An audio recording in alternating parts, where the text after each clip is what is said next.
নমস্কার বন্ধুরা, অভিপিউর হেসেল পরিবারে তোমাদের সবাইকে জানাই স্বাগত। তোমাদের সবাইয়ের জন্য রইল শুভ মকর সংক্রান্তির অনেক অনেক ভালোবাসা।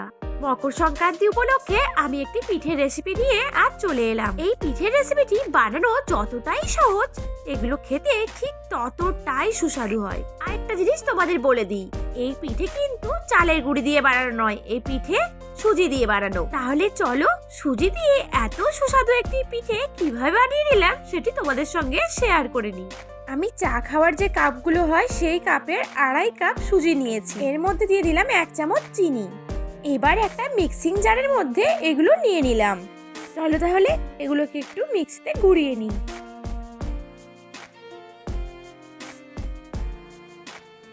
দেখো এগুলোর কাজ তো আমার পুরোপুরি কমপ্লিট। খুব ভালোভাবে এগুলো গুঁড়ো গুঁড়ো হয়ে গেছে।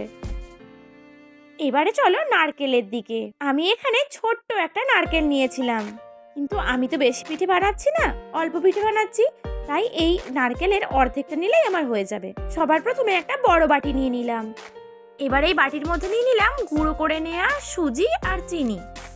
অন্যদিকে দেখো নারকেল আমি কুড়িয়ে নিয়েছিলাম, এই নারকেলটাই এবার পিঠের জন্য কাজে লাগবে। এবার বাটির মধ্যে দিয়ে দিলাম 3 চামচ নারকেল কোড়া।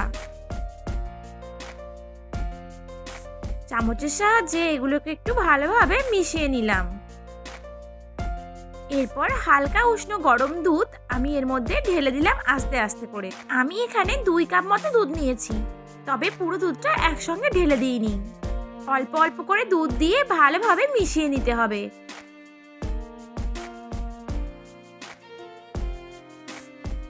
এবার এর মধ্যে দিয়ে দিলাম ছোট চামচের অর্ধেক চামচ বেকিং সোডা। তারপর দিয়ে দিলাম অর্ধেক চামচের থেকেও একটু কম খাবার সোডা।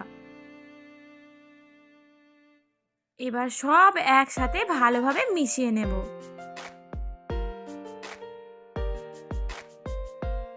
বেশ কিছুক্ষণ সময় ধরে এগুলোকে একটু এইভাবে ফেটিয়ে নিতে হবে। প্রায় সব কিছু আমার হয়ে গেছে। এবার 15 মিনিটের জন্য এটা আমি রেখে দেবো। তার আগে তোমাদের দেখিয়ে দিলাম এটার ঘনত্ব ঠিক কতটা হয়েছে। কিছুক্ষণ রেখে দিলে এটার গাঢ়ত্ব আর একটু বেড়ে যাবে। এখানে দেখো নিয়ে নিয়েছি পাটালি গুড়। এতটা গুড় আমার প্রয়োজন নেই, যতটা প্রয়োজন ততটা আমি এই গ্রেটারের সাহায্যে গ্রেট করে নেব। এই দেখো এখানে রইলো গ্রেট করে নেওয়া পাটালি গুড়। প্রায় 15 মিনিট হয়ে গেছে। এবারে ঢাকনাটা আমি খুলে দিলাম। এবার চলো এর গাঢ়ত্বটা আরেকবার তোমাদের দেখিয়ে দিই। আশা করি দেখেই বুঝতে পারছো কতটা গাঢ় হয়ে গেছে আগের থেকে। এটাই একেবারে ঠিকঠাক মাপ। এবার চলো আসল রান্নার পালা। এখানে আমি একটা নিয়েছি ইডলি মেকারে যতটা তোমাদের আঙুল দিয়ে দেখাচ্ছি ঠিক ততটা পরিমাণ জল নিয়ে। তোমাদের কাছে ইডলি মেকার না থাকলে বাটির মধ্যে ওই রেসিপিটা বানাতে পারো। অন্যদিকে দেখো এগুলোর মধ্যে আমি একটু হালকা করে সাদা তেল বুলিয়ে দিচ্ছি, যাতে পিঠেগুলো খুব ভালোভাবে উঠে যায়।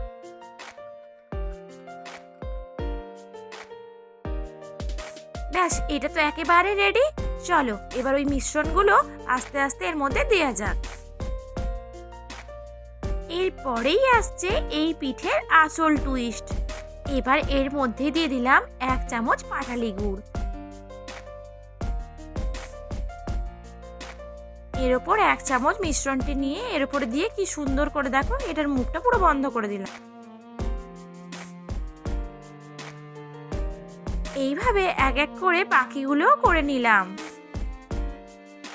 আশা করছি তোমাদের এতদূর বুঝতে কোনো রকম অসুবিধা হয়নি। আমার তো অর্ধেক কাজ প্রায় কমপ্লিট।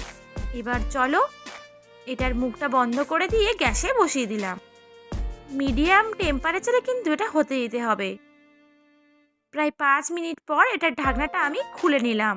পিঠেগুলো হয়ে গেছে, আমি তাই এগুলো বের করে নিলাম। এবারে চলো একটা ছুরির সাহায্যে এগুলোকে তুলে নিই।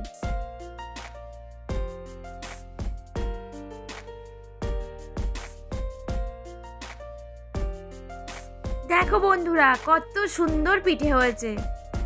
চলো বাকিগুলো এই একই রকম ভাবে বের করে নিই। এই দেখো আমার সমস্ত পিঠেগুলো বের করা হয়ে গেছে। বিশ্বাস করো বন্ধুরা, তোমরা যদি এমন অবস্থাতেও পিঠেগুলো খেজুর গুড় দিয়ে খেতে চাও তোমরা খেতে পারো। খেতে কিন্তু দারুণ লাগে, আর বুঝতেই পারবে না যে এগুলো সুজির পিঠা। পুরো অন্যরকম একটা খেতে লাগে। তোমরা যদি চাও তাহলে এইরকমও খেতে পারো, আর নইলে দুধে দিয়েও খেতে পারো। 500 দুধের মধ্যে আমি তো কিছুটা দুধ পিঠে বানানোর সময় দিয়েছিলাম, আর বাকি দুধের গুঁড়োর মধ্যে আমি পিঠেগুলো দিয়ে দেব। প্রথমে দুধ গরম করে নেব। এরপর আমি দুধের মধ্যে দিয়ে দিলাম সামান্য নারকেল কোড়া।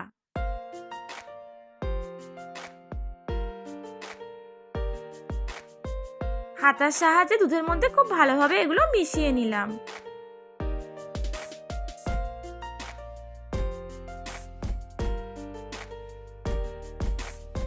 এই দুধটা কিন্তু খুব বেশি গাঢ় করব না।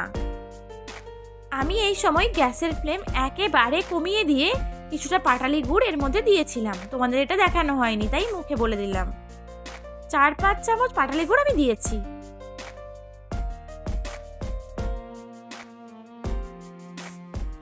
এবার আমি এর মধ্যে দিয়ে দিলাম পিঠেগুলো। এক এক করে সমস্ত পিঠেগুলো আমি এর মধ্যে দিয়ে দিলাম।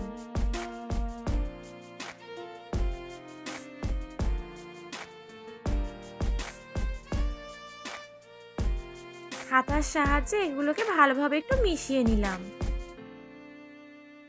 তারপর এগুলোকে প্রায় 2 মিনিট ফুটিয়ে নিলাম। ব্যাস, আমার পিঠে তৈরি একেবারে কমপ্লিট। এবার তাহলে পরিবেশন করো গরম গরম সুজির পিঠে। আমি এই পিঠেগুলোর কোনো নাম দেইনি, তোমরা চাইলে একটা নাম দিতে পারো। তবে তোমাদের একটা টিপস দিয়ে রাখি, এই সুজির পিঠে খেলে কিন্তু গরম গরম খেতে হবে। ঠান্ডা হয়ে গেলে এগুলো শক্ত হয়ে যেতে পারে, তখন কিন্তু ভালো লাগবে না। যদি তোমাদের এই পিঠের রেসিপি ভালো লেগে থাকে তাহলে please please please like, share, comment এবং সাবস্ক্রাইব করতে ভুলো না। তাহলে আজকের মতো ভিডিওটা এখানেই শেষ করলাম। দেখা হবে পরের একটি খুব সুন্দর ভিডিওর সাথে। ততদিন সবাই খুব খুব ভালো থেকো, সুস্থ থেকো। টাটা।